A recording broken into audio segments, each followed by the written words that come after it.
All right. What is going on, everybody? It is currently 6:46 p.m. Central Time, Thursday, February 22nd. Um, Told y'all I was going to try to come up with an episode for this week, even though it's post Super Bowl. And I think I got one. So, what I'm going to do today is I'm going to go through and I'm going to basically give an NFL State of the Union to determine where every team sits going into the offseason. We have uh probably a little under a month until the league year. I don't even know when that is. I'm not sure if the league has determined it. It's usually like March 15th, 16th, 17th, 18th, somewhere in there, middle of March. And it's usually on a Wednesday, so it's like that second or third Wednesday of March. I don't know what that is. I don't feel like looking it up right now. So we still got a few weeks until then. Um, Combine in a couple weeks. So NFL draft is really about to heat up uh, in the next month or so.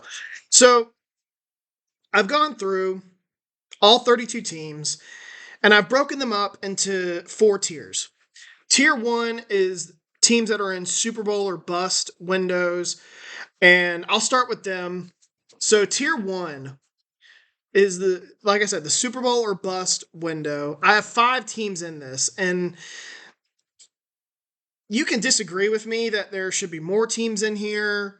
You can disagree with me on which team should be in here, but if you think that there are like 10 or 12 teams that can win the Super Bowl, I got news for y'all. That's not the case.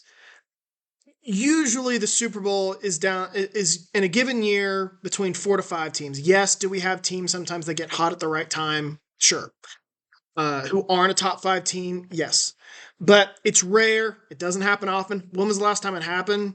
Maybe Tampa in 2020, and even then, Tampa Bay was pretty damn good. Probably the sixth or seventh best team. Uh, but like the 12th team, they're not winning the Super Bowl. So, Super Bowl or bust window, I have five teams. Number one is the obvious, the Kansas City Chiefs.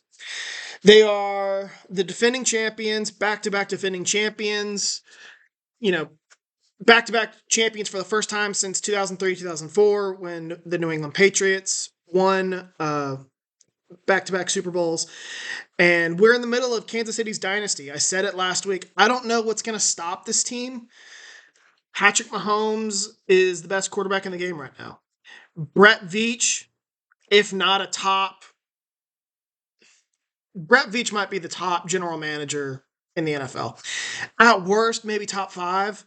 And he's young. If I'm correct, I think he's still in his 40s. He might be in his early 50s, but he's a pretty young guy. So you have Mahomes, well, and then Andy Reid on top of that, who, while he's an older guy, he's still younger than I thought he is. I think he's around 65, maybe younger. So when you factor all that in, you have the best quarterback, the best head coach, and one of the best general managers in the game right now. And not just that, all three are at the top of their game. Kansas City's dynasty is not going to slow down anytime soon. The only thing that could potentially slow down Kansas City is whenever Andy Reid retires. And who knows when that's going to be. I think he's 64. Let me look it up. I'll look that up. Andy Reid. So he will be 66 this year, it looks like. Um, that's not. Belichick was just in the league. He was in his 70s. Pete Carroll was in his 70s. It's not uncommon, and I could see him keep going. I could see him keeping, staying in the game. So they're obviously number one. Number two is the team that lost the Super Bowl and the San Francisco 49ers. And I'm only having them in this spot for one more year. After next year, or after this coming year, 2024, if the 49ers still haven't won the Super Bowl, I'm just not sure it's ever going to happen. They have a lot of guys who are costing a lot of money. The Brock Purdy extension is looming. It's still in the distant future, but it is looming. You got probably 2 years of them. at this contract. You could franchise tag him, I suppose, but it's a lot of money for someone who I think is limited. And San Francisco came close to winning the Super Bowl, even though I've spoken poorly of them just now. But they almost won. And Brock Purdy didn't play terrible in that Super Bowl. He didn't play great, and I'm not sure he's ever going to be great, but he played well enough to win. Um, but the 49ers are getting older. They have guys who are entering their 7th, 8th, ninth year. They could lose Trent Williams this offseason. That would be a big loss. But they do have Kyle Shanahan. They do have John Lynch, who's a good general manager. This team is fine for at least one more year. They have 2024 feels like their last shot. But I'll be honest. I'm not sure it's going to get any better than it was in 2023. The NFC is going to get tougher. Green Bay is getting better. I think the Rams are going to be better. I think the Eagles are going to be better. It was right there for the 49ers to win, and they blew it. So, number 3, I had the Cincinnati Bengals. I do have some question marks on this team, but as long as you have Joe Burrow, this team's going to be fine. They have, one of the top quarterback head coach combinations in the league. I believe in Zach Taylor as a coach. They might have some cap casualties this offseason. I do believe they're going to move on from some guys who are approaching not just a contract extension, but a third contract extension. And there are guys that aren't really worthy of third contracts. Third contracts, in my opinion, should be for future Hall of Fame level players or guys that you think are future Hall of Fame level players, even if they might not be. And DJ, I think DJ Reader is one of them. He's not a Hall of Fame caliber player. Neither is Tyler Boyd. So this team's going to look a little differently next year, but you have a really good setup here. You have a really good head coach in Zach Taylor. You have a really good quarterback in Joe Burrow. This team should be fine. I would expect them to be in the mix next year, assuming Burrow stays healthy, which, knock on wood, he should. Number 4, I have the Buffalo Bills. And look, I know this has been a really tough couple weeks for Buffalo. Believe me, I'm a Green Bay fan. I've been there, Buffalo, where you're, between 2011 and 2021, as a Green Bay fan, I was like, what more do we have to do? We had a good head coach. We had the quarterback. We had a good front office, and we just kept coming up short. And Buffalo's in that right now. They have taken that mantle that Green Bay had, that a team that just could not get over the hump. And now it's Buffalo's mantle.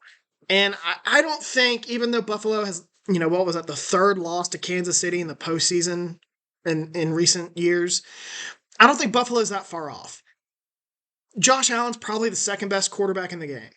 I don't think they have a Josh Allen problem. I'm not even convinced they have a Sean McDermott problem. Their problem is that their defense has gotten old way too quickly. The Von Miller signing hasn't really worked out.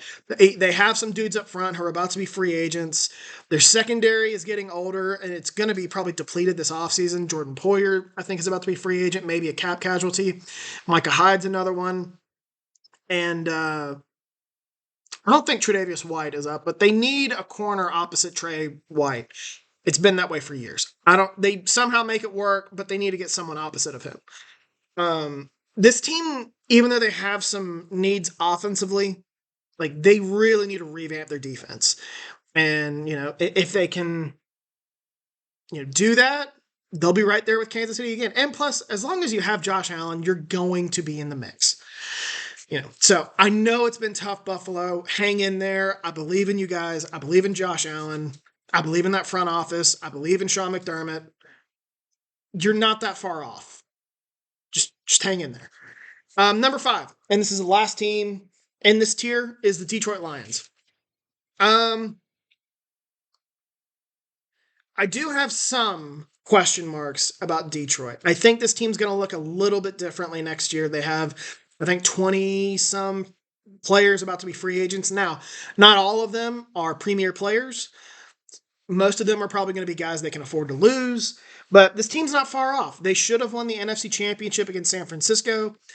Um, like if this team could like double down on cornerback, like take I don't know at 29, like maybe a Kool-Aid McKinstry at 29, and then the dude from Kalen Carson, the dude from Wake Forest. Those are just two names I'm spitballing. If they could like double down on corner, like I think they're going to be in the mix next year. Jared Goff's really good. Their O line's really good. They have dudes up front defensively. I believe in Dan Campbell. This team is in a Super Bowl window. I fully believe that. So that's it for tier one. Tier two. These are teams that I think are close and they need just one more offseason. So the first team in this tier is Baltimore. I went back and forth on whether or not to include Baltimore in tier one or tier two. I eventually landed on tier two because I, I don't think Baltimore really answered any questions that we had about them this season.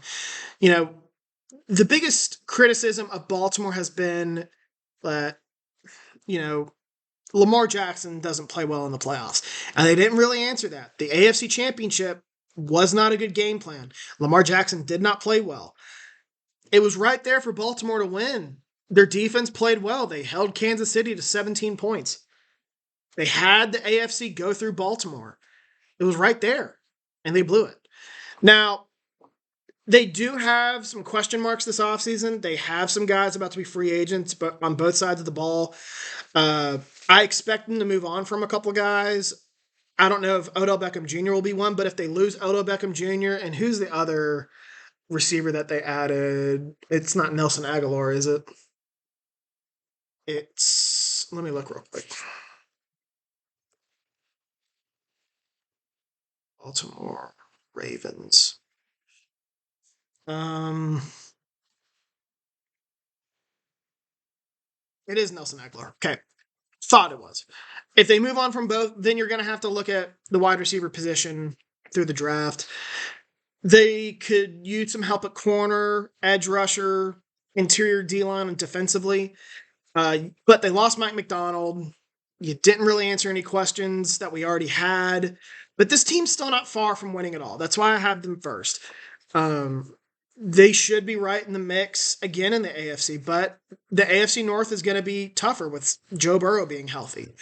Uh, but Baltimore has a really good front office. I expect them to, put another good team out there next year. Number two, I have the Los Angeles Chargers. The Chargers, even though they finished 5-12 in 2023, some of that is attributed to injuries. Brandon Staley was fired in the middle of the season. One of those injuries was to quarterback Justin Herbert, who's a top 5 or 6 quarterback in the game right now. And I don't think the Chargers are far off. They have the talent. They just hired Jim Harbaugh as head coach, who I'm very high on. I don't know if he's a top 5 head coach in the NFL right now. It's been a decade since he was last in the NFL, but he's a top probably 10 head coach in the NFL right now. I expect the Chargers to be much better next year and for them to be like much more disciplined, physical, more prepared in tight games. The Chargers should be really good. Do I think they're going to win the Super Bowl year one with Jim Harbaugh? No. But I really like the decision to hire Harbaugh. I like the GM hire that they made. This team, with like, if they had one really good offseason, can go from, yeah, but they're the Chargers to, oh, this team's real, like legit. The thing going against the Chargers is they're in the same division as Kansas City, and it's hard to win 3 straight road playoff games in the NFL. Number 3, I have the Philadelphia Eagles. I'm not ready to give up on the Eagles. This team was just in the Super Bowl in 2022. I believe Jalen Hurts is closer to the Jalen Hurts we saw in 2022 than what we saw last year. I think this team made upgrades at coordinators by bringing in Case Keenum as offensive coordinator, Vic Fangio as defensive coordinator. Big step up from the guys that they had in the previous year. I got 2 issues, I guess, with the Eagles. Number 1 is Nick Sirianni.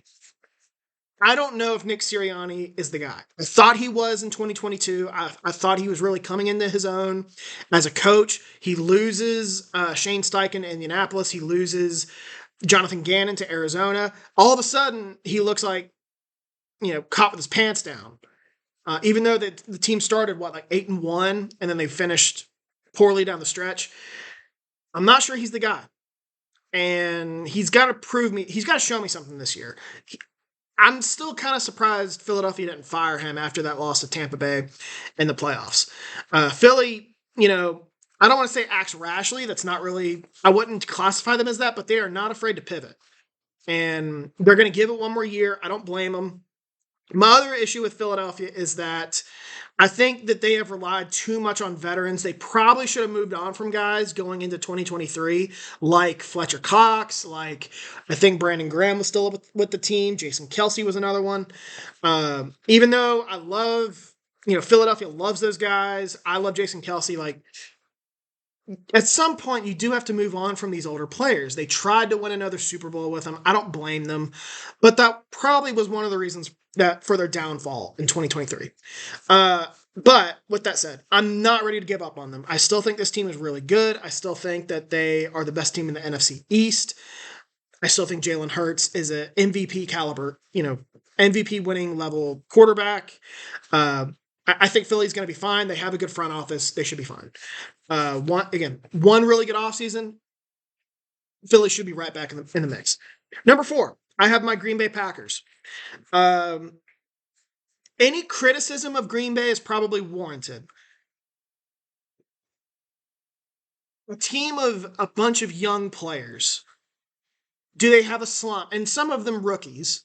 Do they have a sophomore slump? Does Jordan Love have a sophomore slump in him as a starting quarterback? Even though it was year 4, it was year 1 as a starter for him in 2023. And so does he take a step back in 2024? I don't know. Were the last 10 or 12 games of the season an aberration for Jordan Love and this young team? Quite possibly. But I do think this young team is closer to the version that we saw at the end of 2024 than what we saw at the beginning. Just based on the strides that they made. They went from, getting the doors blown off them against Detroit, like not just getting, like they got embarrassed against Detroit. Scoreboard didn't really show how bad of a game that was. And then, losing a really ugly game to the Raiders, losing an ugly game to the Broncos. Like there was a stretch there. It looked really bad. And then they got hot and they started to believe in themselves. They're the team that scored the most points on Kansas City in 2023. They beat a good Detroit team. They beat the doors off Dallas in the playoffs. They hung tough, toe-to-toe with San Francisco in the playoffs, despite not playing an A game. They played like a C+ game. So I think Green Bay is closer to what we saw the last 10 or 12 games of the season. I believe in Jordan Love. They're going to lock him up to an extension this offseason. And then, on top of that, Matt LaFleur is a really good coach. He's probably a top 8, definitely top 10 head coach in the game right now. And Brian Gutekunst, I think, shut up all the doubters who thought that he didn't know he was in over his head as general manager, that he wasn't any good. I think he shut those guys up. So Green Bay, number 4. Number 5, I got the Los Angeles Rams. The Rams, unlike the Packers and the Texans, who I'll get to here in a bit, aren't exactly a young team. This team is old in some spots. Matthew Stafford is on the wrong side of his 30s. He probably has 2 or 3 good years left. Aaron Donald is well into his 30s now. Cooper Kupp is well into his 30s now. This team isn't exactly young. They are old in those 3 spots, and those are their 3 best players, arguably. So I do have some concerns about that. But the Rams did a really good job in the draft in 2023. The effort of Puka Nacua is why the Rams were as good. One of the reasons why the Rams were as good as they were. I don't know what this team's going to do this offseason. Like, I could see a scenario where they prepare for the future at some positions. Like, maybe they move up in the draft and get someone. maybe they draft a dude to replace for Aaron Donald. But there are, even though this team made the playoffs, they do have Matthew Stafford, they do have Sean McVay. There are some holes on this roster. But they do have a good front office. Les needs a really good GM. Uh, another good offseason like what they had in 2023, this team will be in the mix in the NFC. Number 6, I have the Houston Texans. I almost put the Houston Texans lower on this list because I think the Texans, and it's why they're last in this tier, I think they're further back than the rest of these teams when it comes to winning a Super Bowl. They had a lot of things go right for them in 2023, and that's why I think we need to temper our expectations a little bit with the Texans. They played a last place schedule. Let me look up their matchups real quick, what their rotation was in 2023. Because that's going to be different in 2024. So 2023, they had in the AFC, looks like they had the looks like they had the AFC North, so that was a tough division. And then they had the NFC South, that was an easy division, and their 17th game was probably, let me look, Arizona, not a great team.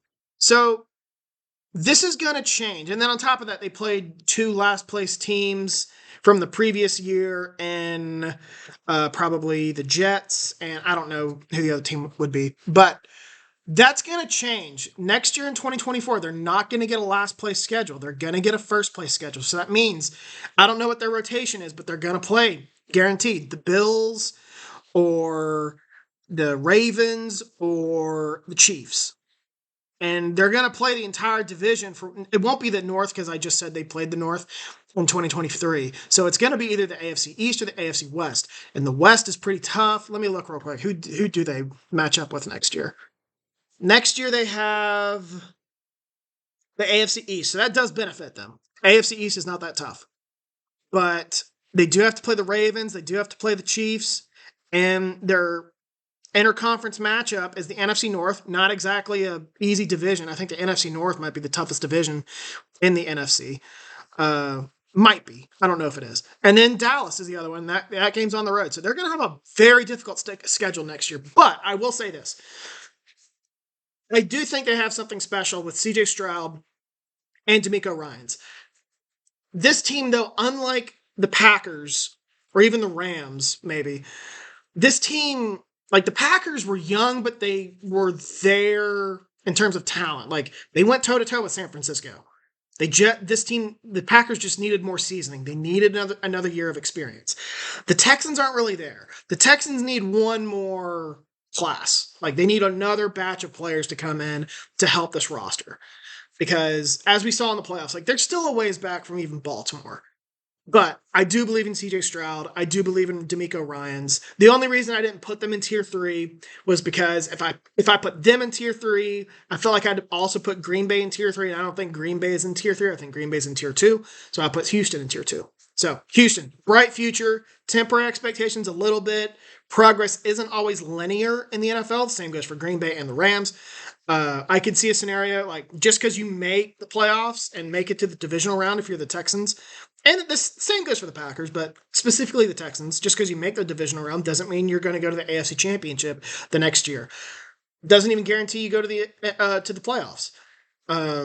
Progress isn't always linear. They might miss the playoffs. I think that might actually happen. So Texans, you're in a good spot. I know I just said some really bad things, and brought you down. You're feeling high right now, as you should. I brought you down probably a little bit. You probably think I'm an idiot, but I do believe in Houston. I like their future a lot.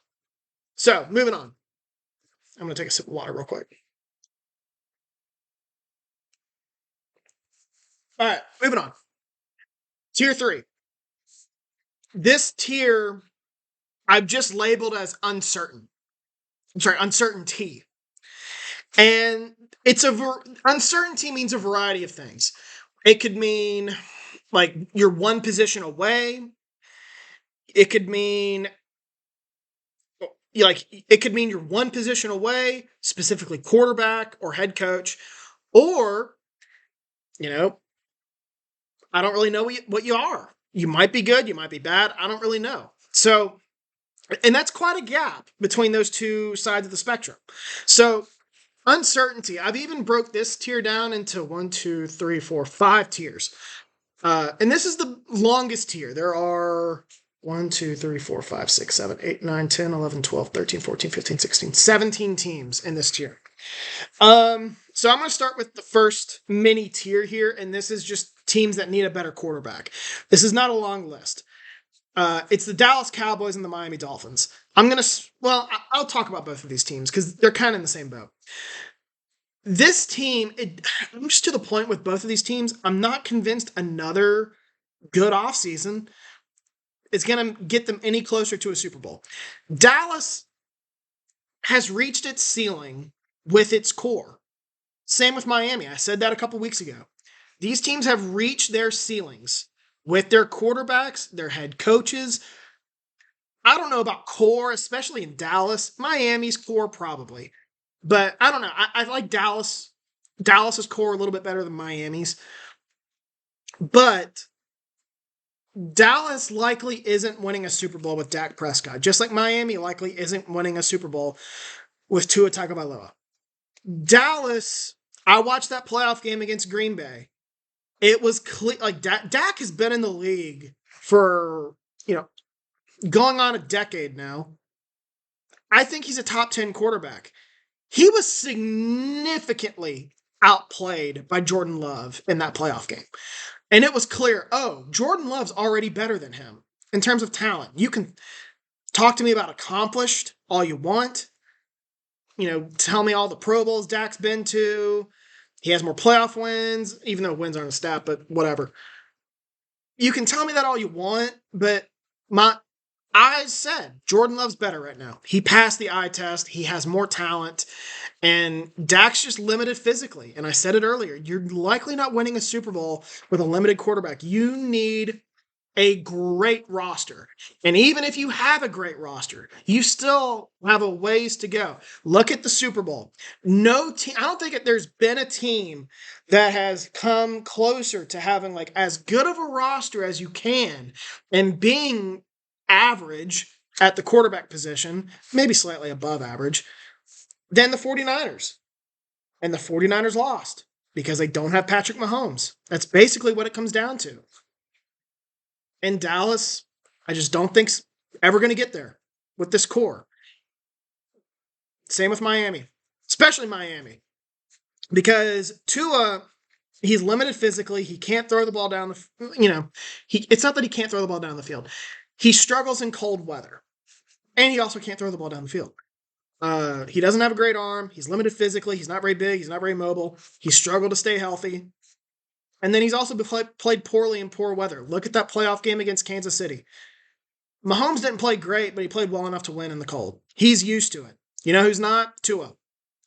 And Tua's played in warm weather his entire football career, going back to his days in high school. Where did he grow up? Hawaii. Where did he play high school ball later in his high school career? Not Hawaii. Did he go to Alabama? Did he go to Thompson? I think he might have. But anyway, where did he go to college? Alabama. Where's he playing in the NFL? Miami. In order to win the AFC, you're going to have to go through cold weather towns. Buffalo, Baltimore, Cincinnati, Kansas City. You're going to have to go to these places. I would throw Pittsburgh in there. Pittsburgh's always good, and I'll get to them in a bit. But Pittsburgh's always decent, at least pretty good, even though they might have some question marks. So these teams are one player away. They're one good quarterback away. Problem is, it's likely not ever going to change because even though it's happened in recent years, good quarterbacks don't hit the open market. And I think we've exhausted this game of musical chairs at quarterback the last two off seasons from, Aaron Rodgers, Russell Wilson, Matt Ryan, whoever else was available. It was a long list of just, adequate to really good quarterbacks. And that's been exhausted. Like, I don't see a scenario where one of the top guys comes on the open market. We thought Lamar Jackson might last year. Well, he's locked up. So is Jalen Hurts. Jordan Love's going to be locked up this offseason. CJ Stroud's on a rookie contract. Jared Goff's going to be paid this offseason. I guarantee it. So, yeah, I'm just looking at these teams. I don't know where these teams are going to find a better quarterback. So, anyway, those teams, Dallas, Miami, one player away potentially from being a legitimate Super Bowl contender. The problem is it's likely not going to happen unless they shock me in the draft and trade up for, one of these top quarterback prospects, but I don't think that's going to happen. Then this next tier I've labeled purgatory, which means, unlike they're not really a quarterback away, they have some talent on the roster, but I think they've reached their ceiling, which they haven't really accomplished much in the last 2 to 3 years. And I just think that what we've seen from them is what we're going to get, unless they they shake things up this offseason. The first team is the Tampa Bay Buccaneers. I would not lump Tampa Bay in with like the Packers or the Rams or the Texans. Tampa Bay, while it exceeded expectations in 2023, it's not a young team. Baker Mayfield's been in the league a while. Mike Evans has been in the league a while. So a lot of their guys defensively have been in the league a while. They just lost their starting center to retirement. So this team is not a team that I'm convinced is just going to be around. Number one. Now that they've made the playoffs, like, oh, well, this is what they are. No, this really does feel like that this past season felt like Tampa Bay's last run. Like, they just have an older roster. They're not a young team. And they're in a weak division, yes, so they can get to the playoffs next year, but I just don't think this team's winning a Super Bowl. I just don't. And you're not winning a Super Bowl with Baker Mayfield. Not like Baker Mayfield. I'm happy that he got his redemption tour this year, but you're not winning a Super Bowl with him. The next team, I have the New Orleans Saints. I don't really know what I said this a couple weeks ago. I don't know what New Orleans is doing. They're a team that really needs to strip it down and rebuild. And I don't think they're going to do it. And they should. Because this roster, is pretty good. But you don't have the quarterback. You're not winning a Super Bowl with Derek Carr. On top of that, you don't have the head coach. I don't think Dennis Allen is not a terrible head coach, but he's not a good head coach. You had the opportunity to, really the last 2 years, you had the opportunity to win the NFC South. The NFC South has not been good for 2 years. You failed both times. You let an 8-9 Tampa Bay team with Tom Brady, by the way, win the division in 2022, and then you let Tampa Bay win it again in 2023 without Tom Brady. You can't win the division either time. So just New Orleans, I think this is what you're going to be unless you shake things up this offseason. You're going to be 9-8, 8-9. You're too good to be in the top 10. You're too bad to not make the playoffs. You're just in purgatory. You're just in the teens here of the draft order. You're too far back to trade up to get a quarterback without giving up some serious draft capital. And, that's the name of the game these days. The third team, same deal, Seattle. Seattle, they're kind of hitting the reset button. Not kind of, they are. Moving on from Pete Carroll. And I can respect that. But, and they do have a good front office. They're not quite as much in purgatory as Tampa Bay or New Orleans. But this team does have some limitations, and specifically at the quarterback position. Geno Smith, I love Geno Smith. He played at West Virginia. I watched him. I can remember the day Geno Smith committed to West Virginia out of high school. He was what? I think a year or two older than me. I was a junior, I think. Maybe a senior, or maybe a sophomore in high school when Geno Smith committed. And look, I love Geno. He's not a long-term answer at the quarterback position. He's had like Baker Mayfield, he's had a great redemption tour, but Seattle's just not winning a Super Bowl with him. I wouldn't be surprised if Seattle gets a quarterback. Tampa Bay is not really going to be in a position to do so. Plus, I think they're going to pay Baker, and he deserves it.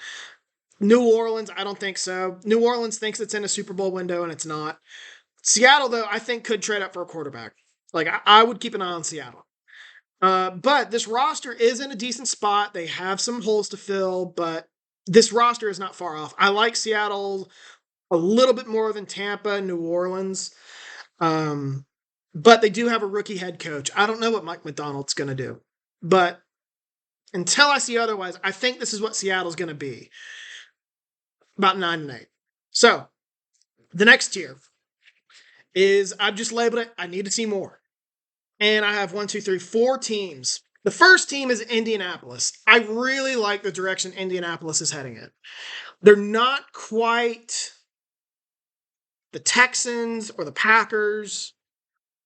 They're a young team that showed something in 2023, but they're not quite on the same level as the Texans and the Packers. The main reason why I have them here is I need to see more from Anthony Richardson. He got hurt within the first, month of the season?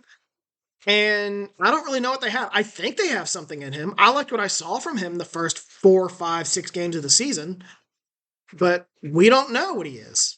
And he's coming off an injury. That's a big deal for a young quarterback. That can hinder his development.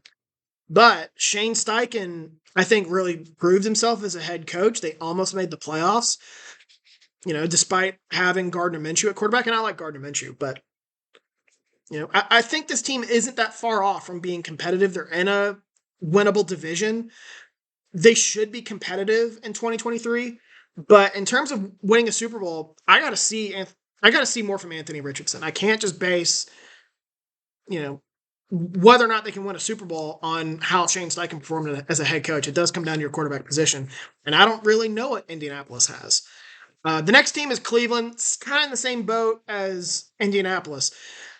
I'm giving it one more year with Deshaun Watson before I say it ain't going to work. He has not played well in Cleveland. He has not been the same quarterback since joining Cleveland.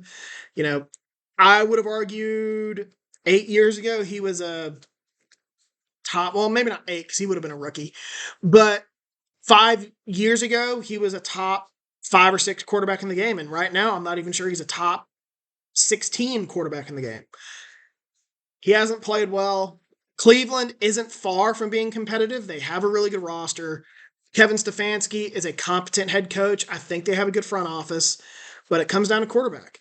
And I'm giving it one more year with Deshaun Watson before I say this team isn't going anywhere. So borderline in purgatory, but I need to see more from Deshaun Watson before I make that judgment. The third team is the Jacksonville Jaguars. I heard Bill Simmons bring this up, and he makes a compelling point. I believe in Doug Peterson as a head coach, but Bill Simmons does make a good point. Doug Peterson, let me pull up his record real quick. Doug Peterson has been a head coach for 7 seasons. He's won more than 9 games one time, and it was in 2017, the year that Philadelphia won the Super Bowl. When you take that out, let me do some math real quick. I should have done this prior. But when you take that out, 7, 9, 9, 4, 9, 9, 47 and 9, 7, 7, 11, 8, 8. He's 47 and 50 and 1 as a head coach. It's not great. And I like Doug Peterson. But I need to see more from Jacksonville. I'm not sure Trevor Lawrence is what he was hyped up to be. He sure didn't play that well down the stretch last year. He did get hurt. I'm not panicking on Jacksonville. I don't think it's time to panic in Jacksonville. But I think this team has some red flags going into 2024. Is Trevor Lawrence the guy? Is Doug Peterson the right man to lead this? Is the right coach, I should say, to lead this team? Does the front office know what it's doing? That Trayvon Walker pick hasn't really panned out. There are some major question marks with Jacksonville. But I do want to say Jacksonville was 8-3 before Trevor Lawrence got hurt. I want to keep that in mind. I don't think this team's far off from being competitive. But when it comes to winning a Super Bowl, I don't know. I don't know how far. I don't know how close they are or far off. I just don't know. That's why they're in this mini tier. The fourth team I have is the Arizona Cardinals.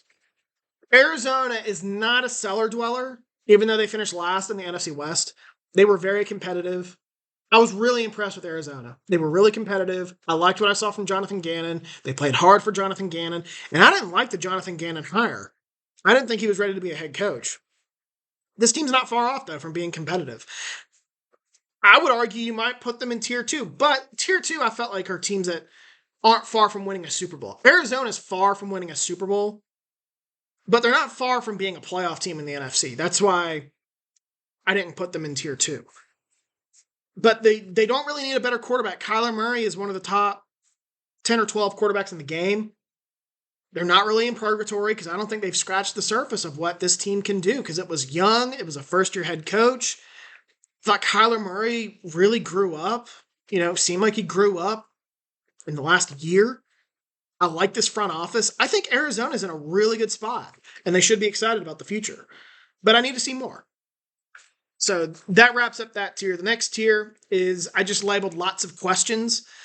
And there are 4 teams here. The first team I have is Minnesota. Minnesota, the 2024 outlook in Minnesota can go. I don't want to say one way or the other. There is a road where they are just more of the same, like what we saw this year. But for the most part, I think it's either this team is a borderline playoff team in the NFC if they choose to bring back Kirk Cousins, or they move on from Kirk Cousins and become a cellar dweller. If Kirk Cousins leaves, the Vikings are probably the worst team in the NFC North. This roster leaves a lot to be desired.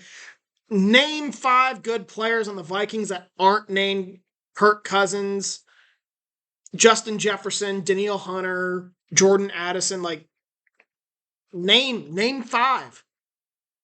And this team's just that front office too. I like that GM hire. I don't know how to pronounce his name, but they hired him in 2022, and I thought he got off to a great start. I was really a fan of their 2022 draft, but it has taken a wrong turn real quickly. They're really not getting any contributors from that draft. Jordan Addison played okay, but Minnesota, this could go from a borderline playoff team if they choose to keep Kirk Cousins, which I'm not convinced that they will. And honestly, it's probably the right call to move on. He's not getting any younger. He's well into his 30s. I think he's 36. He's coming off an Achilles injury. He's going to be a free agent. He's cost you a ton of money. It's probably time to move on. And if they do move on, just embrace it. Just embrace a rebuild. It's going to be rough for a couple years, but it's probably time to move on, hit the reset button with this team. And, the other thing with this team, I don't know how good of a coach Kevin O'Connell is. Started with a bang. His first year, won 13 games. But those wins were inflated. He was 11-0, one-score games. He's 20-14 as a head coach. I don't want to say barely above 500, but he's very fortunate to be 6 games above 500 as a head coach. Let's put it that way. So I don't know what this team is. I think if Kirk Cousins comes back, they're a borderline playoff team. If he doesn't, enter the cellar. The next team I have is Pittsburgh. I don't know what Pittsburgh is. They have the talent to be pretty good. They don't have a quarterback. I think the relationship between Tomlin and the organization and the city is stale. And honestly, again, we come to this conversation about accomplished versus ability, I guess. Is Mike Tomlin a legitimate top 10 head coach in the game right now? I'm not sure he is. That's an unpopular opinion, but it's true. Not that I think he's a bad coach. I don't. But I don't think he's a top 5 head coach in the game now. I think he's closer to 10, 11, 12. And I think Pittsburgh is another team that probably needs to hit the reset button.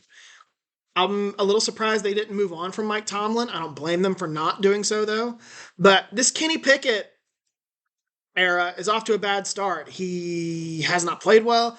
I was not a fan of him coming out. He just physically limited, small hands, in a cold weather city. I just didn't think it would work. Now, I bought into the hype. He played pretty well as a rookie, and I bought into the hype, but then he regressed real quickly, or the game caught up to him. I don't know, but and then it just didn't end on a good note in Pittsburgh. I've heard rumors that he refused to. There was something about, I don't know, just not a good situation with him in Pittsburgh. And Pittsburgh is just a team that there's talent there, but I think the game has passed Tomlin by. They don't have a quarterback. A lot of uncertainty. But I think they're almost a purgatory team. Like, I think this is what you're going to get. They were 10-7 last year, but they were a very fortunate 10-7. They were outgained in a lot of games. They won the turnover battle a lot. They were similar to the Minnesota team in 2022, won a lot of one-score games. For a time, it did catch up with them eventually. But I just don't think this team's going to be any better than what we've seen the last couple of years. The next team is the New York Jets. I wasn't convinced it would work with Aaron Rodgers, and I'm even more so not convinced it's going to work with Aaron Rodgers. I don't think Robert Saleh is a great coach. I thought, or a good coach even. I was surprised the organization chose to retain him. You have the report from The Athletic that Rodgers is running the show, which is a disaster waiting to happen. Just not a good look for a Jets who are known to be dysfunctional, and this is dysfunctional for even the Jets. Like, by the Jets standards, this is worse than dysfunctional. So this team has a lot of issues. I don't think their roster is nearly as good as what people think it is. Their defense is okay. I don't think it's as great as people think it is. Offensively, they have one playmaker. It's two technically, Garrett Wilson and Breece Hall. Their O-line is trash. And then on top of that, how good is Aaron Rodgers? He was really bad in 2022. Not many people talked about that. He was really bad. I didn't think he'd be much better in 2023. I'm waiting for this train to fall off the tracks with the Jets. Difference is, this isn't a team that, this is a team that should hit the reset button, but at this point, you might as well see it through. Like, you traded for Aaron Rodgers. You kept Robert Saleh. You might as well see this thing through, but I think this has disaster written all over it. I think people are going to lose jobs come November in New York with the Jets. The next team in this tier is Denver Broncos. So Denver,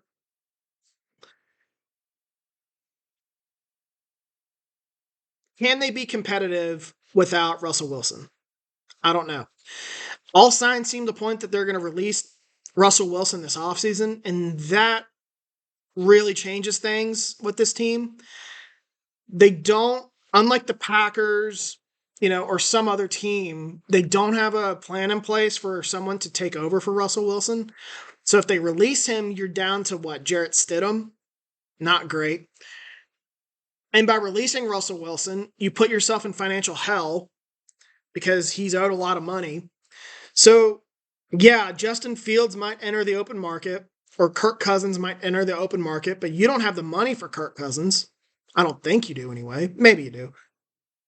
They could trade for Justin Fields, but is Justin Fields much better than Russell Wilson? I don't think so.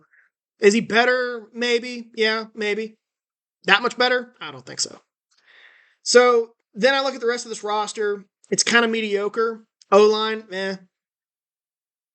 Offensive weapons, okay. Not great, okay. Defensively, don't really have a pass rush. They got a decent secondary. Sean Payton's a good coach. I think, though, he's closer to the tier that I've mentioned with Mike McCarthy, Mike Tomlin, maybe even John Harbaugh. I would throw him in there. But I think the game has passed them by. I don't think that era of coaches are top 5 or 8 coaches in the NFL. I think they're closer to 10, 11, 12, 13. So Denver, like, I don't know what this team is. And if you lose Russell Wilson, what's your direction then? Like, because you kind of have to not trade, but you got to draft a quarterback then if you move on from Russell Wilson, because you don't really have the money for a Kirk Cousins. You do have the draft capital, I suppose, to get a Justin Fields, but then you're going to have to decide his 5th-year option, whether or not to pick it up.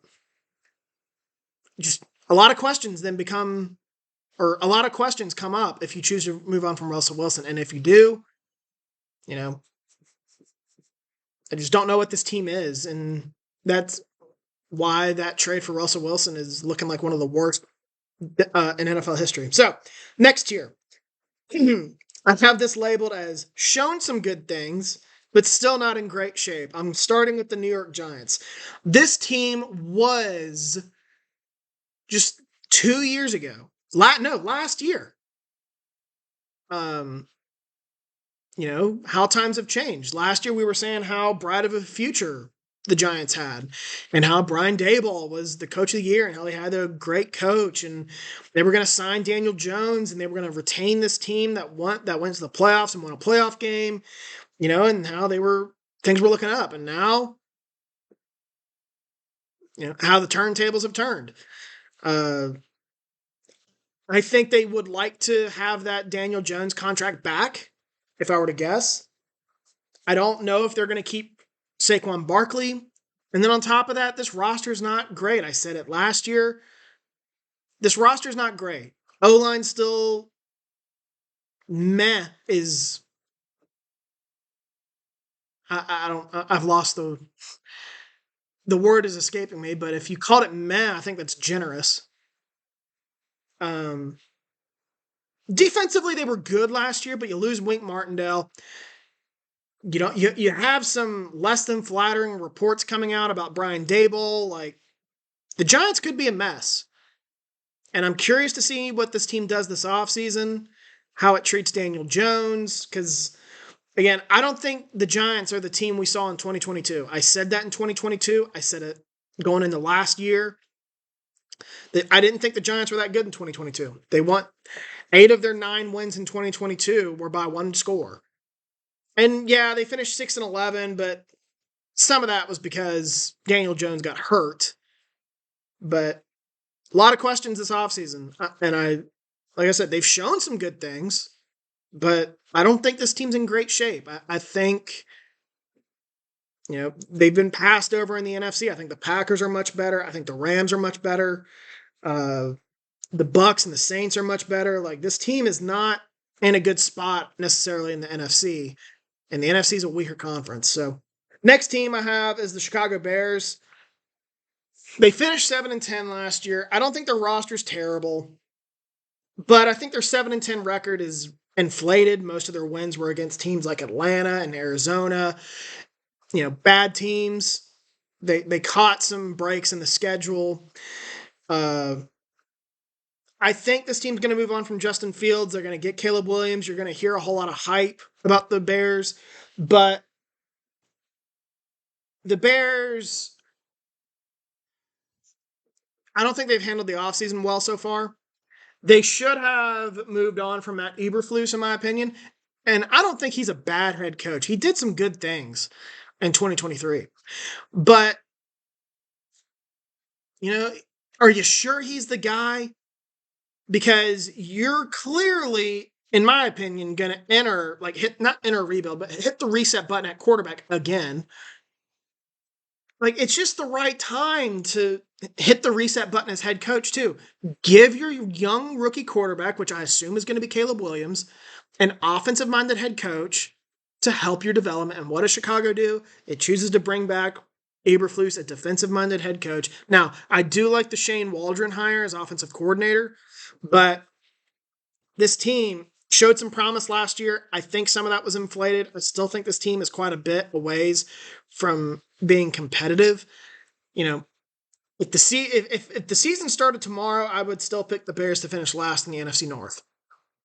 Yeah, but that depends greatly on what the Vikings do with Kirk Cousins. If they move on from Kirk Cousins, I think the Bears are the third best team in the NFC North, and that's likely not getting you in the playoffs. Atlanta. Atlanta is in probably the best shape of these four teams. I think the roster is in much better shape than the Giants, the Bears, and the Raiders. Um, I I like the Raheem Morris hire. I think they probably should have hired Belichick though, but hard to complain. Like I think Raheem Morris is a competent coach, deserving of a second chance. He got hired too young, I think. Whenever he was a head coach in Tampa, I think it was early 2010s or the late 2000s, somewhere in that range. But this roster is in decent shape. They have some offensive weapons. They have a good O line. They have a good defense, a pretty good defense. Uh, they really need to bolster their pass rush. I feel like I say that every year. They need to get a better pass rush. Uh, but the big thing with Atlanta is quarterback. And unlike these other teams, the Giants kind of sort of have their quarterback. Say what you want about Daniel Jones, but he's probably like the 20th best quarterback. You could do worse than Daniel Jones. The Bears are going to get probably Caleb Williams. The Raiders, I'll get to them in a bit.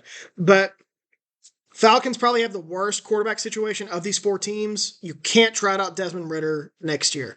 You have to go out there and find a quarterback. I expect them to be in the market for Justin Fields, Kirk Cousins, whoever else might be available this offseason. If they get a Kirk Cousins and he's healthy coming off that Achilles injury, this team's a playoff team. And NFC South's not great. So that's what I'm saying. They've shown some good things. I think they have a roster capable of being competitive. I think their organization is putting too much value on their roster. Like, I think they can win a Super Bowl, and they can't. Unless they somehow get one of the top quarterbacks on the market. Like, not just the market, the league, which I don't think is going to happen. This team isn't going to win a Super Bowl anytime soon. But this team can win the NFC South and maybe win a playoff game next year, depending on the quarterback. The last team I have is the Las Vegas Raiders. The Raiders probably have the worst roster of these teams. Probably either them or the Giants, but probably the Raiders. Quarterback situation, they might have something in Aiden O'Connell. I think they need to draft a quarterback. Who knows if they will? It sounds like they're going to be in the market for a veteran, and I've heard Jacoby Brissett. Brissett's okay. If they get Brissett, that's probably the best quarterback of these four teams, depending on what Atlanta does. But that's not really saying a whole lot. Roster's not in great shape. You have Devontae Adams, and that's kind of it. Josh Jacobs is a free agent. O-line is kind of in shambles. They have a lot of free agents. It was an O-line that wasn't good to begin with. They got a lot of free agents up front. They do have Max Crosby, so they do have Adams and Max Crosby, two top players at their position. Need a lot of help defensively, secondary, pass rush, you name it. I like Antonio Pierce. That defense was playing well for him. I'm rooting for Antonio Pierce to a point. Obviously, I don't want him to win a Super Bowl, if it means beating my Packers. But it was a feel-good story. I understand why the Raiders hired him. We'll see if that pans out. This team played hard for him, but it does also feel like the team held the organization hostage. Max Crosby saying, I'm not going to play for the Raiders if they don't hire Antonio Pierce. Not a great, I think, situation. I just don't know how competitive the Raiders are going to be. They won 8 games last year. Some of that is because AFC West was pretty weak, especially with the Chargers, getting injured. The Broncos weren't very good. The Chiefs were, until the playoffs, the Chiefs were down. So I think they benefited from that. And, I don't think they're really that close to being a playoff team in the AFC. And they're definitely a ways from being a Super Bowl contender. but they're not quite a cellar dweller either. And that brings me to my next tier. And these are teams that like definitively are a ways from being competitive and cellar dwellers. And the first team I have on this list is the Tennessee Titans. The Titans are likely hitting the reset button this offseason. I expect them to move on from some guys on their roster like Derrick Henry, Ryan Tannehill. They've just got rid of Mike Vrabel. The front office is fairly new. Last year was their first year. The thing with the Titans, though, is unlike the other two teams in this tier. Oh wait, I don't. I realize I don't think I have Carolina in this list. 1, 2, 3, 4, 5, 6, 7, 8, 9, 10, 11, 12, 13, 14, 15, 18, 19, 20. Yeah, I don't have Carolina. So Tennessee, though, the thing going for Tennessee is I think they could have their quarterback of the future. Will Levis showed some good things, but this roster is in really bad shape. They're hitting the reset button, just hired a new head coach. 2024 is likely going to be a trying year for Tennessee. And I expect them to finish last in the AFC South. But, like, give it another year. Maybe you're talking about a team who makes strides, maybe barely misses the playoffs like Indianapolis did this past year. So they're in okay shape. Like, they're in decent shape for a cellar dweller. I don't think Tennessee's far off from being like, hey, we could be a playoff team. But 2024 is likely going to be a trying year for them. The next team I have is the Washington Commanders. Washington's roster isn't terrible. They have some good players. But I really like the direction this team's heading in. I really like this owner that they this new owner that they have now that Dan Snyder's gone, and he is stripping the whole place down, from soup to nuts. And I really like it. I wish more teams would do this. Bringing in Adam Peters is highly thought of to be the general manager. Like, I think that was a great hire. I think they were kind of left at the altar with Ben Johnson. I think they thought they were getting Ben Johnson until he decided to return to Detroit.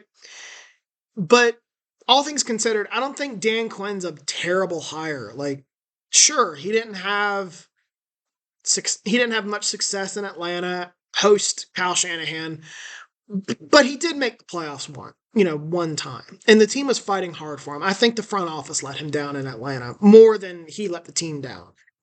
So I don't think that's a terrible hire by Washington. They're going to get a quarterback at pick number 2, likely Drake May. They have a ton of cap space. They have a ton of draft capital. This team could flip the switch next year and be like a Houston and just kind of come out of nowhere. We're like, oh, hey, this team's pretty good. This team's actually pretty good, not a cellar dweller. But I need to see that happen first. So until I do, I think Washington is probably the worst team in the NFC. Or, NFC East. One of the worst teams in the NFC. And the third team I have is the New England Patriots. Put them behind the other two just because I don't like their situation as much. Robert Kraft is getting older. They hired Gerard Mayo, who I'm not a huge fan of. I don't understand moving on from Belichick, the greatest head coach in NFL history. A guy who the relationship had grown stale in the organization, only to turn around and hire one of his assistants. It just doesn't make a ton of sense. Roster's not in great shape. Quarterback position's really not in great shape. I think they're going to draft a quarterback at number 3, probably Jaden Daniels. But I've also seen like Daniel Jeremiah, who fills out mock drafts. His saying is, I base my big board on my eyes, my mock draft on my ears. And his most recent mock draft had the Patriots taking Marvin Harrison Jr. And, that says that doesn't seem like the Patriots are looking at quarterbacks. So I expect that to change these next few weeks. But New England, I think they're a ways away from being competitive. Roster's not in great shape. I don't know what kind of coach Gerard Mayo is. Robert Kraft's getting older. AFC's tough. I don't see them being competitive anytime soon. And then the last team is Carolina, who coincidentally we left off my sheet here. Carolina is not in great shape. I'm not a fan of the Dave Canales hire. Um, roster's not in great shape. Bryce Young looked terrible as a rookie. Now, that you could take that however you want. Some people will argue that, well, it was a terrible situation, which it was. He had nothing to work with. It's not really on him. All valid. My rebuttal is that the problem is that he is physically limited. And what's the theme of the show so far? If you're physically limited, you're likely not improving. So he's physically limited, and he was already terrible. He's not getting much better than what he was this past year. Doesn't mean he's not. Doesn't mean he's going to keep being terrible. It doesn't mean he can't be average. But these first 2 years of development are so important, and I think Carolina's missed the boat. I think they've botched this whole trade up to get Bryce Young. They've botched Bryce Young's development. I could end up being totally wrong. This doesn't feel like a good situation in Carolina. And on top of that, David Tepper is starting, who I used to like, is now taking the belt of worst owner in the NFL. So, and on top of that, Carolina's roster is not great. What do you do with Brian Burns? Not really many offensive playmakers. I think a new GM too. So a lot of question marks with Carolina. I have a really hard time seeing this team being competitive in 2024. So that's where we stand entering the 2024 offseason. And I'm going to leave it at that. Going on an hour, which is what I was hoping for. I was hoping for a pretty long podcast today, but talked about every team. I feel pretty good about my list. Almost mirrors, like if I had to come out with a power rankings tomorrow, that would almost mirror my power rankings. Some teams I'd rank higher or lower, but for the most part, like that's kind of where I would rank everybody. So, everybody, let's have a good weekend. Football's over, but doesn't mean we can't not talk about football. So, have a good one.